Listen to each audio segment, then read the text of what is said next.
ये तस्वीर जिस लहजे में सामने आई है, तस्वीर में दिख रहा लड़का वैसा दिख नहीं रहा। दुबली पतली काया, 1.5 पसली का शरीर, लेकिन हाथों में लहराती पिस्तौल। ऐसा लग रहा है मानो कोई शौकिया फिल्मी अंदाज में फोटो सेशन करवा रहा है। लेकिन अगर दिल्ली पुलिस के स्पेशल सेल के स्पेशल कमिश्नर की बातों को गौर से सुने तो हमारे दिमाग को चक्कर घिन्नी कर सकती है ये तस्वीर। ये जो शूटर्स थे जिन्होंने इतनी प्लानिंग से सारी वारदात को अंजाम दिया था, और इनको जैसा कि हम पहले बता चुके हैं कि फॉरेन से डायरेक्शंस आ रही थी, और गोल्डी बराड़ का हमने पहले ही बताया है कि एक दिन पहले भी उसकी कॉल आई थी 28 तारीख को, जब इनको बोला गया कि कल ये वारदात को अंजाम देना है।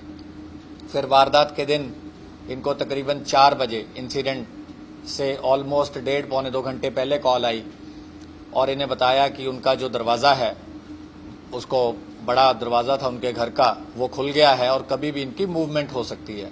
और जैसा कि हमने पहले भी बताया है, वारदात के बाद प्रियव्रत फौजी जो बोलेरो मॉड्यूल का हेड था, ये कॉल करके बताता है कि इन्होंने जो काम इनको सौंपा गया था इन्होंने पूरा कर दिया है।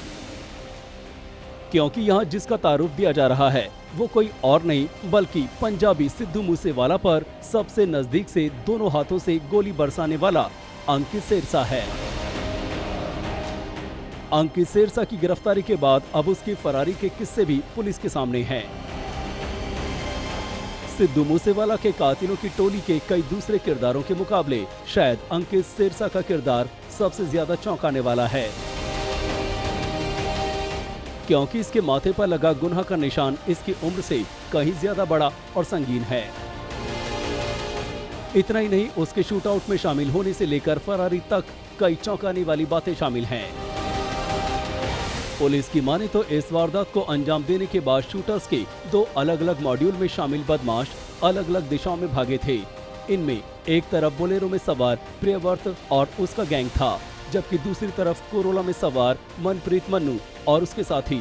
अंकित सिरसा और उसके साथियों ने गिरफ्तारी से बचने की हर मुमकिन कोशिश की। किसी भी ठिकाने पर 2-3 दिनों से ज्यादा नहीं रुके, हालांकि इसके बावजूद पकड़े गए। अंकित ने वारदात को अंजाम देने के बाद और अपनी गिरफ्तारी से पहले 5 राज्यों में 35 दिनों में 35 ठिकाने बदले।